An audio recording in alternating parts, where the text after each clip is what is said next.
Dude. Dude, he's dead. Dude, he's dead.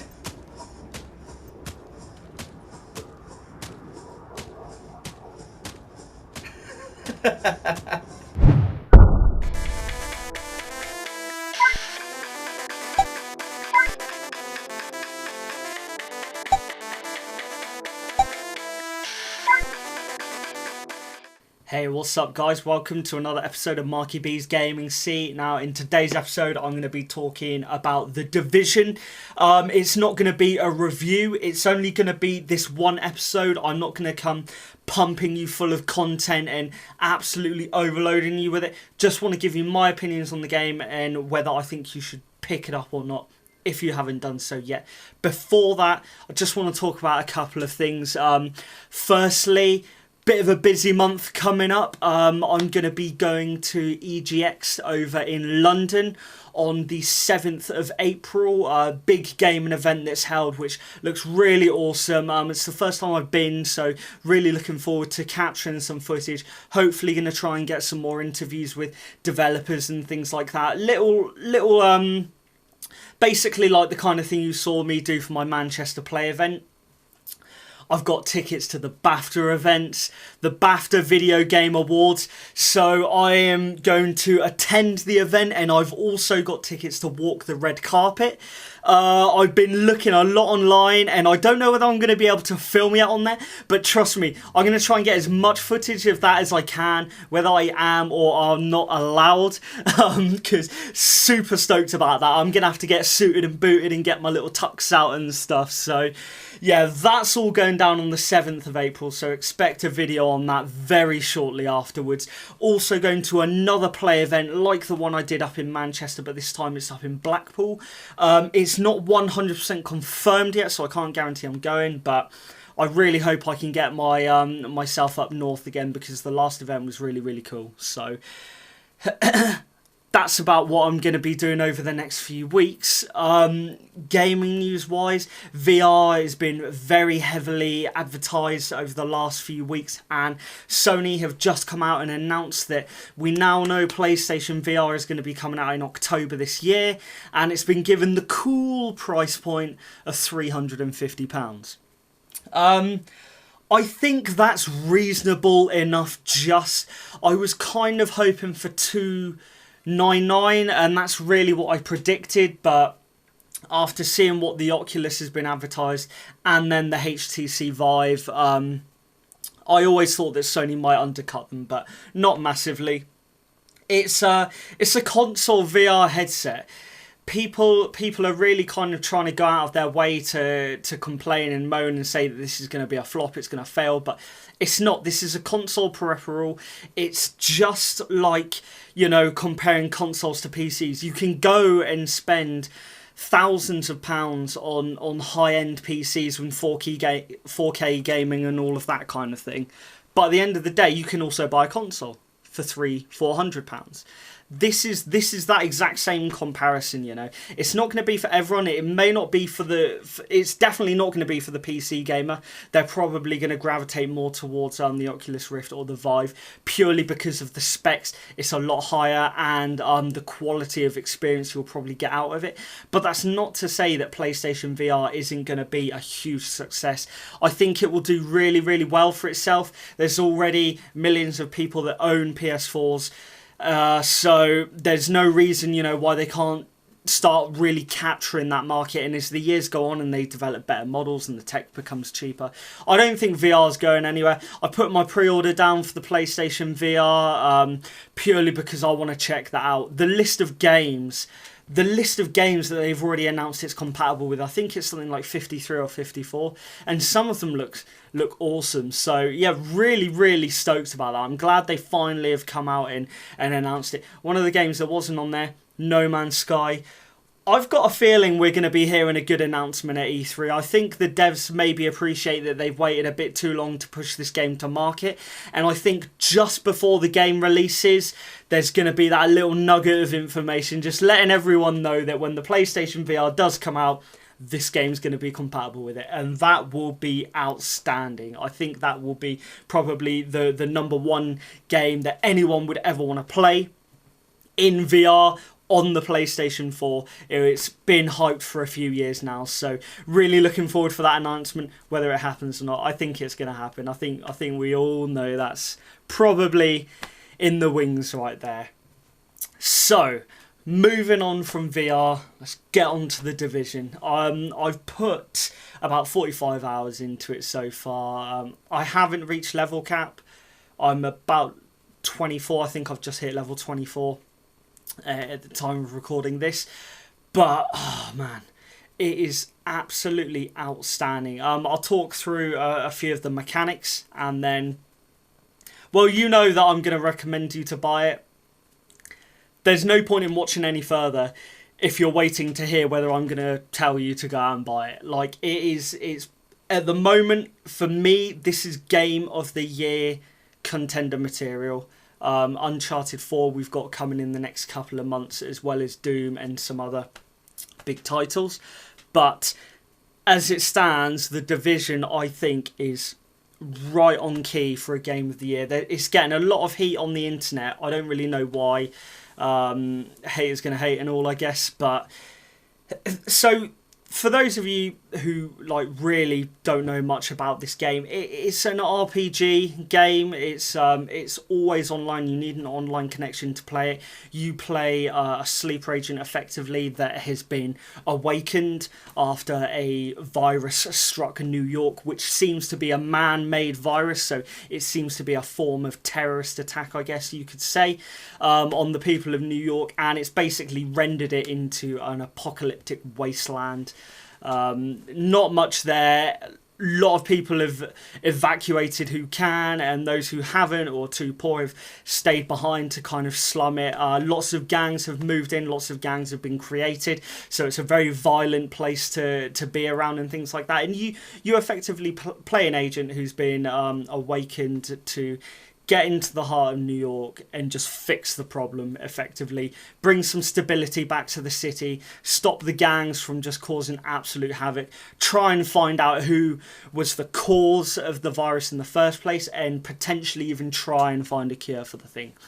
Now, for the people who are saying that there's no story in this game, they clearly have just shoved the fucking disc in and ran right through to level cap. They haven't paid attention to any of the detail. They haven't paid attention to any of the lore or the bits of intel that can be found around the city. There's a really, really good story to be had here. It's not a story that's thrown in front of your face with cutscenes and loads of clips and things like that, but throughout the whole city, there's pieces of intel. There's telephone calls which you can listen to that were from the past, and these are just phenomenal. I mean, I've never wanted to gather bits of intel in a game as much as I have in this game, because it's really great just hearing some of the bits of conversations, and their accounts of people, you know, just as the fallout was happening, maybe a bit before the virus broke, or like maybe just recently, so they're still within the city. You can actually meet up with a lot of these characters that you get intel from. It's really interesting, and they've really linked it all in. That was really cool, like discovering that, you know, you feel like you're interacting with the city. You feel like that's all there to be discovered, and it's not put there, you know, for you. It feels like it's just there. If you don't go and find that, you're never going to know it's there. If you don't listen to it, if you don't pick it up, if you don't do fuck all with it, you're just going to miss it all. And it's a really, really cool way that they've done it. There's another type of intel which you can pick up, which is in the form of these things called echoes. And what they basically do is you activate one, and it kind of scans the area, and it kind of brings up a hologram of a scene that may have taken place earlier on, maybe a few weeks back, potentially, you know, just a few hours back or whatnot. And it's really interesting just going to these echoes, activating them, and just looking around and looking at, you know, you feel like you're there and it's happening, but you know that you're watching a ghost effectively. Some of them are hilarious. They've thrown in some great Easter eggs. if you go to the top of this end of the world party and you activate this echo, there's a great Easter egg for Breaking Bad, where you can see some very suspicious looking characters. And even better, I stumbled across this echo, which I'll play for you just now, and I just thought it was absolutely outstanding.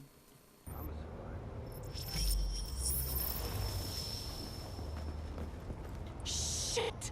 They found us! We're so dead! Quick, through here. What? Over the fences? What's the matter, Deborah? Never taken a shortcut before? Oh shit. That is bloody brilliant. I can't believe they've put that in there. And the guy's name is Shaun as well. From Shaun of the Dead. I mean, it's things like that I just absolutely love. They've just thrown so much care and attention and detail into the game.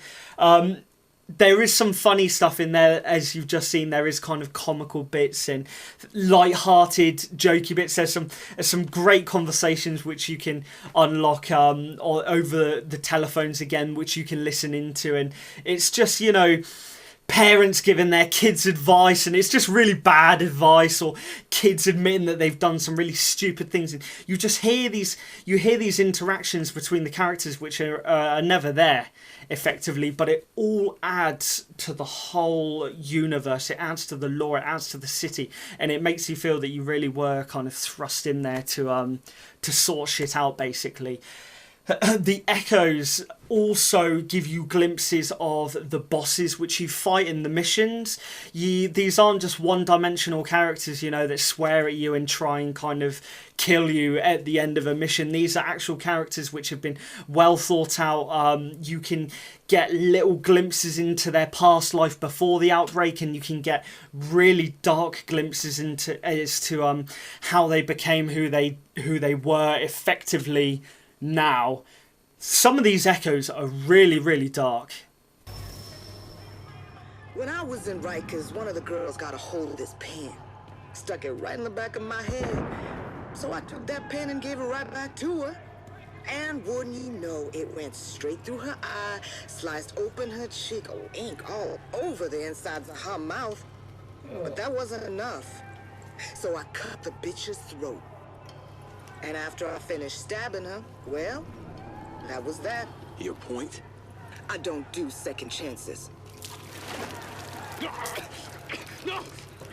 No! No!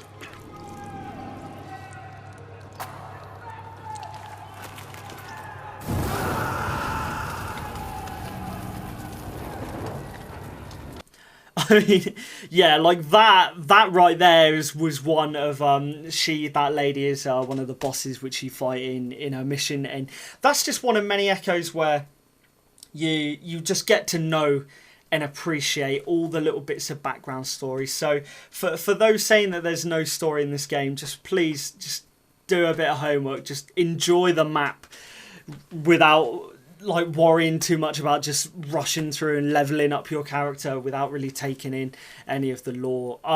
Speaking of that, the missions are really well done. I think at the moment there's 14, but I know that you unlock a few more up into the kind of the top right half of the map once you've completed all the other missions. They're really well done. They're quite long. On normal mode, a mission will take you about 30 to 40 minutes to complete. On hard mode with a couple of friends, you can be playing that for the best part of an hour. If you keep dying and retrying, you can be playing that for the best part of 2 hours. It's great fun. But again, there's lots of diversity in the missions, and man, there are huge indoor sections as well as outdoor. I mean, I was worried. I was one of those people that was worried about the map just being the map, and you weren't going to be able to access buildings or get really into the heart of the city or anything like that. But I was completely proved wrong, and I'm sure many others were, to find that these missions and just outside of the missions as well, huge warehouses, you know, car parking lots, skyscrapers which you can gain access to. There's a power plant which you can get into in one mission. It's just massive. It's just absolutely huge. And the one thing that I don't think people really appreciate is the whole time you're playing, you'll never see a loading screen. You can run from one map to the other side. You can run right to the heart of one of these huge warehouses. You'll never see a loading screen. You'll see a loading screen when you die, and you might see a loading screen towards the end of a level when you go up in a lift or something. But effectively, the whole map is open to you. And it is huge, and it is gorgeous, and it's got underground bits to it, and it's got, you know, hundreds of apartments which you can raid for loot and all this other stuff. It's just phenomenal. I can't really go on enough about how surprised I was with the scale of the map that they made. Effectively, on a map zoomed out, it might not look like a lot, but when you're in there, when you're running around and when you're going into these buildings, the detail is just outstanding. It's another thing to commend Ubisoft on, is the detail that they put into the game. So much stuff is going to happen in this game which is just going to fly by me because I'm just going to miss it. But the detail is just brilliant. I mean, they focus so hard on the weather, the full dynamic sun which rises and sets. Absolutely incredible. That blew me away when I first saw that sun just like moving across the map, and the lighting with the shadows and everything like that. That's a real geeky thing to care about, but I just thought, you know, that was absolutely cracking. Really thought that was cool. And another thing, animals, bits of wildlife, you know, they all interact with each other. You can see a dog taking a shit.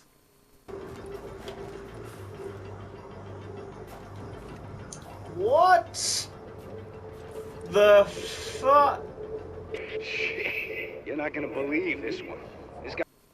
Which is super weird, but again, it adds to the detail, it adds to the world, trying to bring it a bit alive and that kind of thing. There's fast travel, so you can move between safe houses as you unlock them as you go. So no, you don't have to go running around everywhere.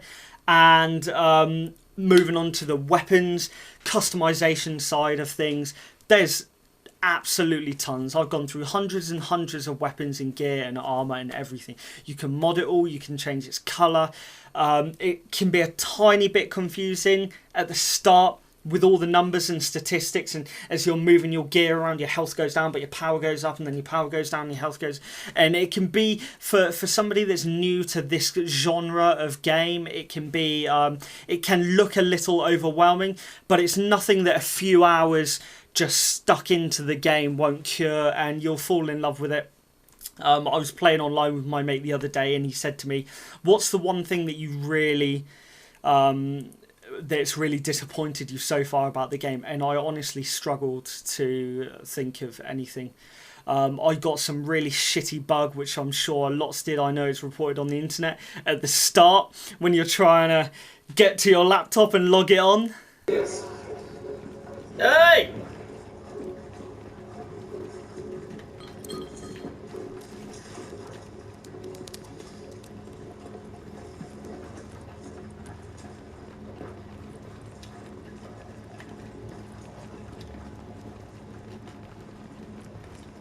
The fuck? I can't get to the...